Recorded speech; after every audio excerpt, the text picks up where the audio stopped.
लवणया थारा मेल अटे ही जरेला थारा मेल अटे ही जरेला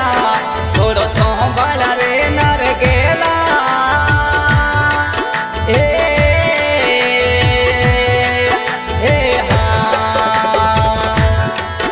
अरे धर्मी राजा थने लेको पुसेला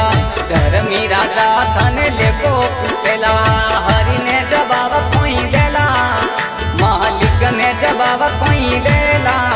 थोड़ो सोहबल रे नर गेला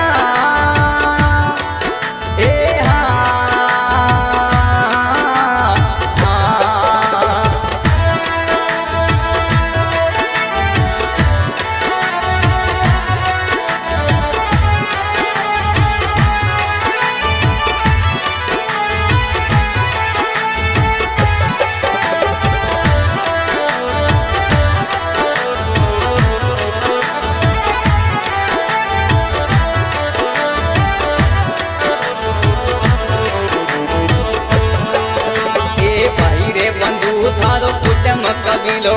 बाहिरे बंधु थारो कुटुंब कबीलो कोई थारे संग निसलेला कोई थारे संग निसलेला थोड़ो सोहबल रे नर गेला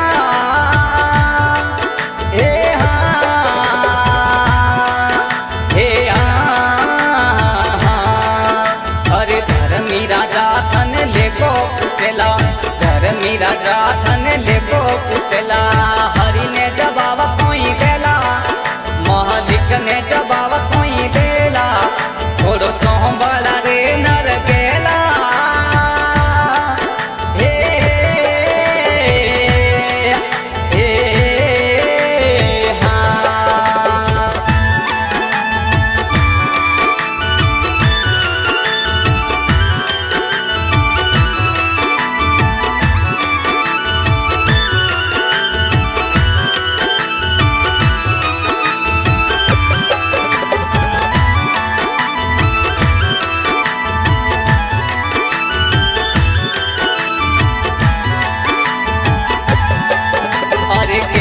कबीर सुनो रे भाई संता कहत कबीर सुनो रे भाई संता किनोड़ी कमाई फूक देला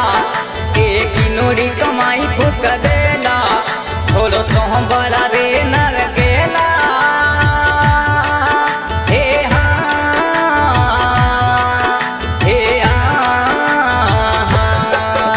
अरे धर्मी राजा थने लेको पुसेला